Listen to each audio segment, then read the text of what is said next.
Amados, aqui estamos para fazer o relato do que está escrito no livro de Atos, capítulo 2. 7 semanas haviam se passado desde a morte e a ressurreição de Jesus. E com isso chegou o dia de Pentecostes. Quando os crentes se reuniram naquele dia, de repente apareceu um som semelhante ao rugido de um poderoso vendaval no céu por cima deles. E aquilo encheu a casa onde eles estavam reunidos. Então, viu-se algo parecido com labaredas ou línguas de fogo que pousaram sobre a cabeça deles. Todos os presentes ficaram cheios do Espírito Santo e começaram a falar em línguas que não conheciam, porque o Espírito Santo deu a eles esta capacidade. Muitos judeus piedosos que tinham vindo de todas as nações estavam em Jerusalém naquele dia para as comemorações religiosas. E quando se ouviu o rugido no céu por cima da casa, multidões vieram correndo para ver o que se tratava e ficaram espantadas ao ouvir seus próprios idiomas falados pelos discípulos. Como pode ser isto? Exclamavam eles, pois estes homens são da Galileia. E apesar disso, nós ouvimos todos eles falando em línguas das terras onde nascemos. Aqui estamos, partos, medos, elamitas, homens da Mesopotâmia, da Judéia, da Capadócia, do Ponto e Ásia, da Frígia, da Panfilha, do Egito, das regiões da Líbia ao redor do Cirene, visitantes de Roma, tanto judeus como convertidos ao judaísmo, crentes e arábios. E todos nós ouvimos estes homens falando em nossas próprias línguas a respeito dos magníficos milagres de Deus. E ali estavam eles, maravilhados e confusos. Que quer dizer isto? Perguntavam uns aos outros. Porém, outros da multidão caçoavam. Eles estão bêbados. Isso sim, diziam. E o discurso de Pedro foi assim. Nisso, Pedro deu um passo à frente com os 11 apóstolos e gritou à multidão: Ouçam, todos vocês, visitantes e igualmente moradores de Jerusalém. Fiquem sabendo disso. Alguns de vocês estão dizendo que estes homens estão bêbados. Não é verdade. É muito cedo para isso. Ninguém fica embriagado às 9 horas da manhã. Nunca.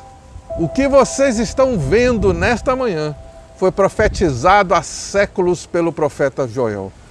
Nos últimos dias, disse Deus, eu derramarei do meu Espírito Santo sobre toda a humanidade. Os filhos e as filhas de vocês profetizarão. Os jovens terão visões e os velhos terão sonhos. Sim, o Espírito Santo virá sobre todos os meus servos, homens e mulheres, e eles profetizarão. E eu provocarei extraordinárias demonstrações nos céus e na terra, sangue, fogo e nuvens de fumaça. O sol ficará negro e a lua ficará vermelha como sangue, antes de chegar aquele pavoroso dia do Senhor. Porém, todo aquele que pedir pelo nome do Senhor será salvo. Homens de Israel, ouçam! Deus apoiou publicamente Jesus de Nazaré ao fazer espantosos milagres por meio dele, como vocês bem sabem. Porém, seguindo o seu plano já estabelecido, o mesmo Deus permitiu a vocês utilizarem o governo romano para pregar na cruz e depois assassinar a Jesus. Então Deus livrou seu filho dos horrores da morte e o trouxe de volta à vida, pois a morte não podia segurar aquele homem nas suas garras. O rei Davi citou Jesus dizendo: eu sei que o Senhor está sempre comigo, Ele está me ajudando. A poderosa força de Deus me sustenta.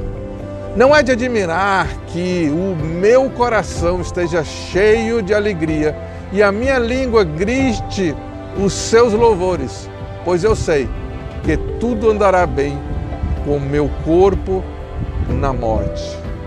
O Senhor não deixará a minha alma no inferno, nem permitirá que o corpo do seu santo Filho entre em decomposição.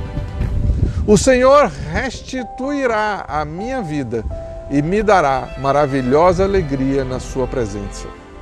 Queridos irmãos, meditem nisto. Davi não estava se referindo a si mesmo quando falou estas palavras que eu citei, pois ele morreu e foi ressuscitado, e o seu túmulo ainda está aqui entre nós.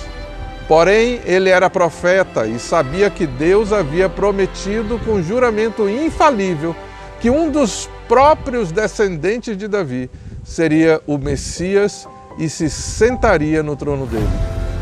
Davi estava olhando para o futuro distante e predizendo a ressurreição do Messias, declarando que a alma do Messias não seria deixada no inferno e o corpo dele não entraria em decomposição.